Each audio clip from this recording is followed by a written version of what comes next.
Hello and welcome into the Remix. I'm Brianna Pitts. What is the best of Boston? Well, Boston Magazine has its list out of all of the top spots and things to do this season, and one of them is a sandwich shop you need to try. The weather is warm, and what better time to get out and enjoy the city? We are now joined by the editor-in-chief of Boston Magazine, Chris Vogel, and the owner of My Mother's Cutlets, and Nick Verano. Guys, thanks so much for being with us. Thank you. Thank you for having us. So first off, Chris, tell us about the Boston Magazine Best of Boston list. Absolutely. This is Best of Boston's 51st year, and I'm happy to say there's always a tremendous amount of buzz every time the list comes out, and this year is certainly no exception. And we have a tremendous list of winners this year. We've got a lot of new categories, a lot of first-time winners, and of course a lot of beloved favorites as well. Yeah, and we have one of those favorites here. So what's the process for choosing Boston's best? How does that go? Well, I tell you, it never gets any easier, that's for sure. and especially as Boston continues to grow and continues to expand.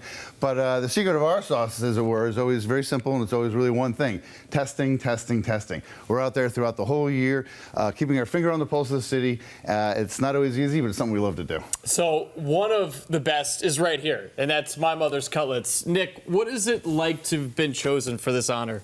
I'm very grateful, blessed, because we're in the greatest city in the world. We are in the greatest city in the world, and to be chosen by the greatest city magazine in the country is a complete honor. Yeah, tell us more about your restaurant and what you have to offer. We'll get to what's in front of us here, but tell us just what the restaurant has to offer for customers and people that want to eat good food. My mother's cutlets. It's actually my wife's cutlets. My kid's mother, my wife, makes, in my opinion, maybe the best chicken cutlet in the world. And who doesn't like their mother's chicken cutlet? Like, if you don't like your mother's chicken cutlet, you know, I mean, it is just something. It's comfort food. It's the Advil for Italians. You got a headache, eat a chicken cutlet. Anything that happens, you eat a chicken cutlet, it passes. It's the Italian Robitussin. Yeah, and you can see it again right in front of us. It looks incredible. And Chris, I want to go back to you. Tell us about the next of Boston soiree next month. Absolutely. So one of the great things is that every year we put together a Best of Boston soiree, and it's really the best way to experience it's almost like jumping inside the magazine itself and experiencing all the restaurants and flavors, you know, that are there. And so it's on July 16th, and it's down at Roadrunner, and you can get your tickets at bostonmagazine.com. All right, so I want to get back to the cutlets here. Before we try one, you just mentioned it. You know, your wife was the inspiration behind all this, and obviously what we see in front of us is it just looks so good. Do you remember the first time you tried her chicken cutlet? Yes. Yeah. Can you tell us that story? I was surprised, shocked. Are you kidding me? It was, if not better than my mother's, God rest her soul. And I was blown away. I mean, it's just homemade, thin, made fresh to order.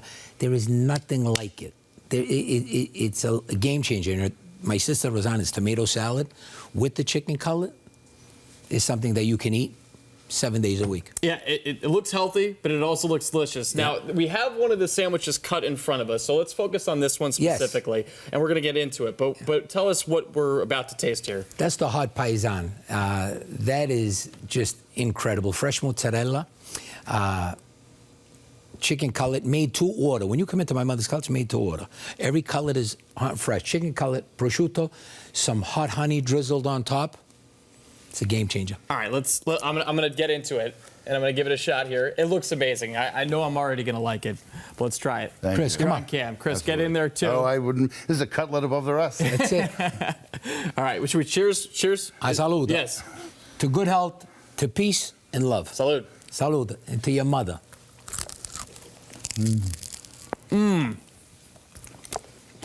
It's just a couple different flavors, but the sweetness along with the prosciutto. Oh my God, guys, check this out.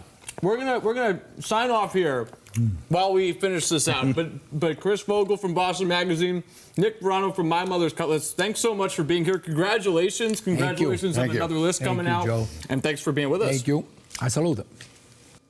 I am jealous of that sandwich. All right, Paramount Pictures is taking another stab at The Stand. The studio and filmmaker Doug Liman are planning to make a feature-length movie about Stephen King's most famous and longest work, the ambitious story of good versus evil after a virus wipes out most of the population was first made into a miniseries back in 1994. And just 5 years ago, Paramount made another miniseries adaptation of the book. Considering the book is more than 1,100 pages, it's not clear how it will be carved down into a single film. Paramount is the parent company of CBS News Boston. Well, she has been a New York Times #1 best-selling author, and now Miranda Cowley Heller, who wrote The Paper Palace, is making her debut with a collection of poetry. Our digital producer, Riley Rourke, spoke to her about the project and more. So with your poems, you said it took 15 years. Like, how do your poems come to you? I know with a lot of authors, they're like, oh, this idea just comes to me, and I just like, do you have specific moments where you remember these ideas for poems coming to you? Or they're just like, Not at all, no? actually. It's very, writing poetry, at least for me, everybody has their own thing. For me, and this is what sort of changed the way I was writing the novel. In fact, it's about the blank page. You're writing from it's almost like you're accessing your unconscious brain, particularly because, you have no idea what you're going to write about and stuff comes out. And what I find is that I have no idea where I'm going to begin. Mhm. And it eventually, opens up into something that I wasn't expecting. You're writing the screenplay for The Paper Palace, correct? No, HBO, I don't know what exactly is going to happen with it. Okay. It's not going to be at HBO Okay. because they had a lot of sort of internal changes Oh. and kind of put things to the side. So I'm very much in the process of deciding which way to go, whether there are options, but I've been focused on this and focused on, so the script exists and it's just a question of where to go with it and it will get made. I just don't know whether I won't think of it now as a film, maybe as opposed to a miniseries. And, so there's decisions to be made. So you spoke to Penguin Random House at one point about your former novel about Peter and Jonas, and you said that there are places that ground us and shape us. And it made me wonder, what are your places that ground you and have shaped you? Right. Well, definitely Cape Cod, of course. And the camp that we grew up in, which in fact is as described a rather shabby, funny, little old falling apart cabins, in fact, made of a kind of pressed paper or so originally. That is where I lived and was barefoot and all, running around dirt roads in the backwoods of the Cape. I don't know how well you know that end of Cape Cod, but it's very, very different once you get to the outer Cape. It's much more wild. And it was very much sort of the 70s, and we were very free. And our parents were, typically naked on the beach. It was all those kinds of things where, we're trying to avoid them. But I think, it's interesting because in the novel, I would, it's not exact by any means, but the stage set is very much based on my place, The story is not, the story is made up, but everybody always loves to think, oh, we recognize the place, therefore this must be true, which is, what I wish that, I had two men like that vying over me, what could be better, but no, that's not actually how it goes. We all dream of the love triangle. I know. Well, particularly at my age, but yeah, or I think at any age, frankly, the two men who want you more than anything in the world, what could be better than that, I But know. I mean, I grew up on Twilight, so I've always been like, yes, that's exactly right. It's like the bed word, the men. the Exactly. werewolf, the vampire. Well, I mean, I was like, there's Team Jonas and there has to be Team Peter. Yeah. And part of when I was writing it, what I had to be very careful about was that they were equal weight. Mhm. There wasn't that if it was more one than the other, that you'd start out going, ugh, of course she has to be with Peter. Yeah. But then you'd understand some piece of Jonas and you go, oh my gosh, of course. And then you'd go back and if you can't, so it's sort of two equal train engines on a collision course. But Yeah. if one of them weighs much more, it's not a fair fight, right? So that was very much part of my, you know, the very much the structure Yeah. of character with them. Yeah. We've got much more to come. What's better than seafood in summertime? The culinary director of Saltie Girl joins us and gives us some tips on how to eat oysters easier.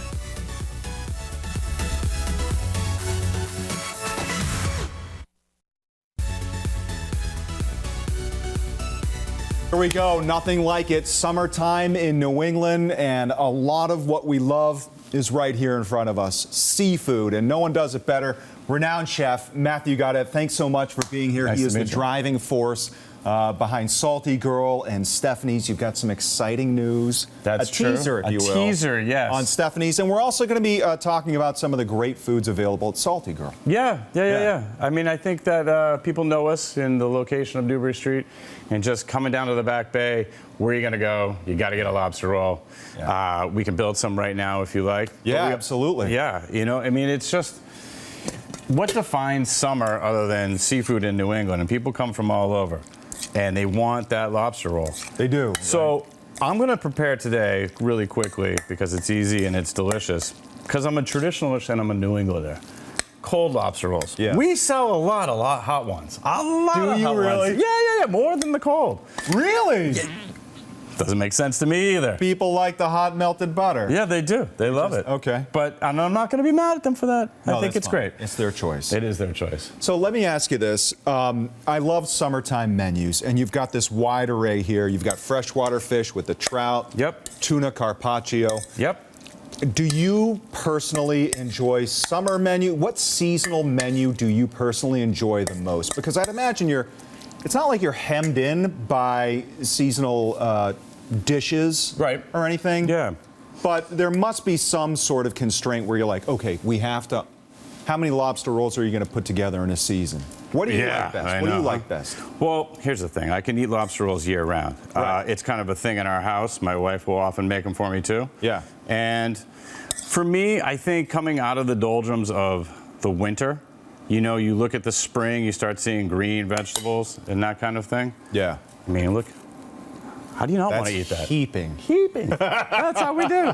And there's a certain chefiness of having the confinements of the winter, but only to a certain point, because up here in New England, we all know it lasts for quite a while. Yeah. And we want to be able to sort of, you know, entertain our guests and give them an array of foods and that kind of thing. But at the same time, you know, it's not fresh anymore after 3 months of winter. I mean, it's fresh in the sense it's just root vegetables. Right. So here we are, the fall, we have the end of some tomatoes and corn, we've got great mushrooms and that kind of thing coming up. But the spring, come on, peas and asparagus, morel mushrooms, and and You get just fava excited. beans. You get excited after a Yeah, it's like while. the sun coming up. Right. You know, and you finally see it. Okay, so Chef, I just thought of something. Yeah, go ahead. Of all of the great lobster pounds and pools that we have, you can order lobsters of any sizes. A lot of them offer twin lobsters. Yeah. You just plated 2 lobster rolls. Yeah. Twin lobster rolls? Yeah, see? Maybe. I think that challenge should be for people. You know? It's you know, if you like the warm one, I still think you should give the You could cold do one a warm try. cold combo. Yeah. You know, play them off each other. What do we got going on?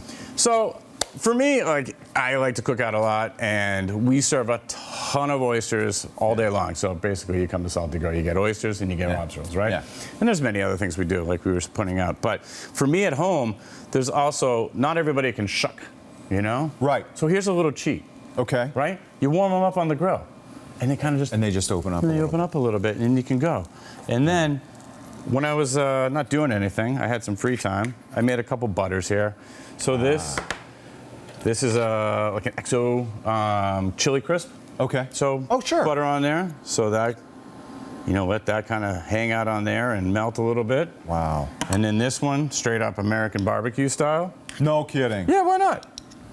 You know? Yeah. So you got one of those. And here you are, you're talking to your friends, you're eating cold lobster rolls. Yeah. You got your grill on, you might make some burgers later. Sure.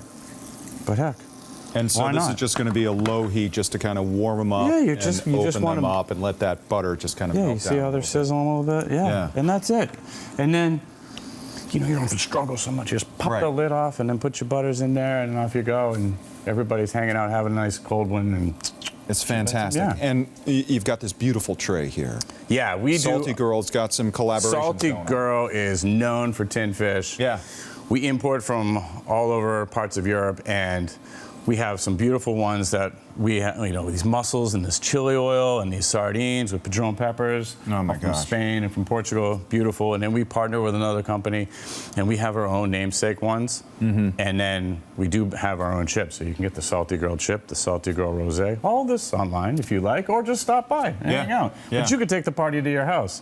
But the other thing you got to check out, Right. Sweet boy cookies. Good grief. I mean, come on. It's always medium rare. It's not even a cookie. It's a cookie disc. Yes, it is. It's a puck. It's delicious. You know, when you get to the, you know, the gooey center, you're there. Yeah. So it's wonderful. Oh, this is amazing. So that's how we love spend the summer. I love the fact that you do offer some freshwater options because, Yes. you know, people think seafood. Yep. Here it's an association, saltwater, North Atlantic. 100%. But Yeah. fish looks different in different parts of the country. Everywhere, yes. Yeah. And I like to work with locality and keep it kind of close and all that, but we Yeah. also want to work with every aspect of the seafood. So we have smoked fish, we have tinned fish, Yeah. we have grilled fish, we have poached and then, you know, slathered in mayonnaise and delicious buttery rolls, and we also have raw and crudos. So fantastic. we do it all, and we want to show seafood on all its spectrum and all of what it can do. And I personally think that there's a world where we can start butchering and looking at fish in a way that supplements, you know, the meat dish. Yeah. And so the home barbecue guy can sit there and be like, I got this cool tuna on the bone and put it over your fire. Totally. So there's all this options there, and we serve it all. So. And then you promised a little teaser on Stephanie's. Yeah, And yeah. You can't reveal too much, but this is okay. No, but whatever you can give us, we'll take. I've been brought on a little bit to sort of lean into this, you know, well-established 30-some-year restaurant. Yeah. We're looking at what the next iteration of Stephanie's will be, and we're going to start playing with some ideas and adjusting the menu a little bit and work on the bar program and everything and kind of try to bring it now into another light. That's a new look for people to really embrace and get excited about. Yeah, and look, the branding, obviously, there's a delicate balance there for between sure. innovation and institution.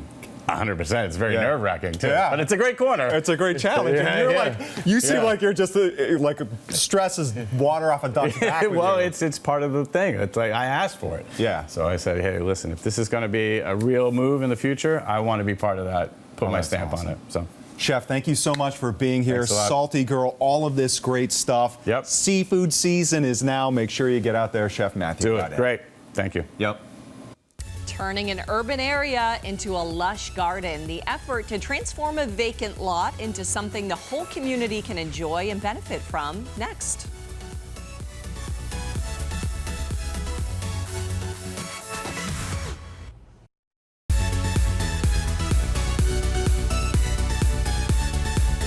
A Greater Boston starts with transforming vacant urban lots into lush green spaces for the community to enjoy. And that is just what happened in Grove Hall at the Maple Street Food Forest, which opens this weekend. This is what the space looked like a year ago. It's now home to fruit trees like these green apples and herbs and even vegetables like Swiss chard and tomatoes. It is one of several similar spaces around Boston created with help from the Boston Food Forest Coalition. First, they might find some raspberries at the outer edges. Then they might come in and pick some herbs that are in the planters. The design really pulls you in as well. The community will own this, the community will run this, the community will indicate what's going to happen and what shouldn't happen. There's also a gazebo and benches throughout the park for residents to gather and enjoy the sights and sounds of nature just blocks from busy Blue Hill Avenue. Well, if you like the band Coral Moons from last week, we've got an encore for you. Their performance of the song Poser up next.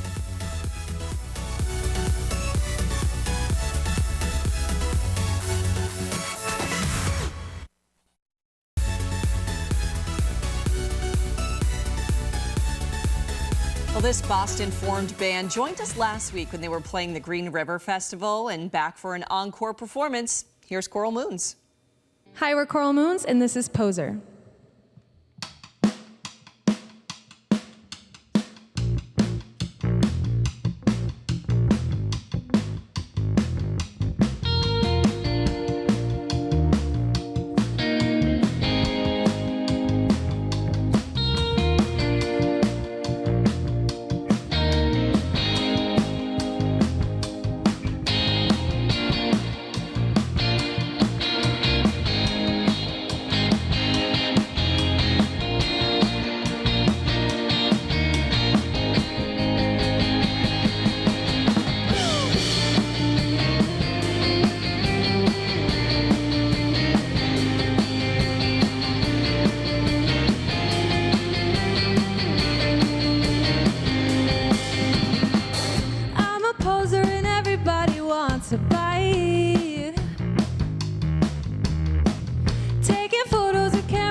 my life. Which one of us is a stranger to the lies? You can ask me, but don't take my advice. I don't wanna mess it up. Do you feel real anyway? Or is it just me? Or are we all just the same?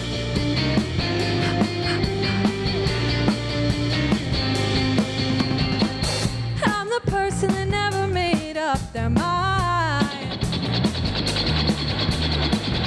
Taking everything one day at a time.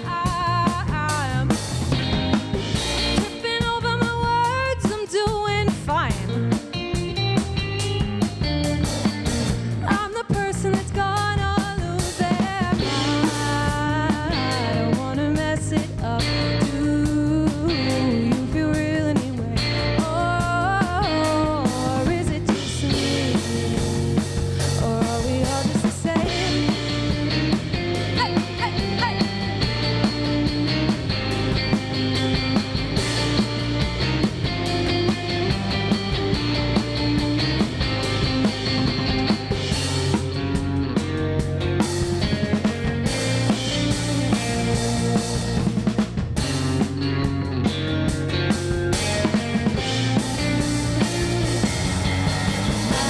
I don't wanna mess it up. Do you feel real anyway? Or is it just me? Oh, we're all just the same. I don't wanna mess it up. Do you feel real anyway? Or is it just me? Oh, we're all just the same. Oh, we're all just the same. Oh, we're all just the same.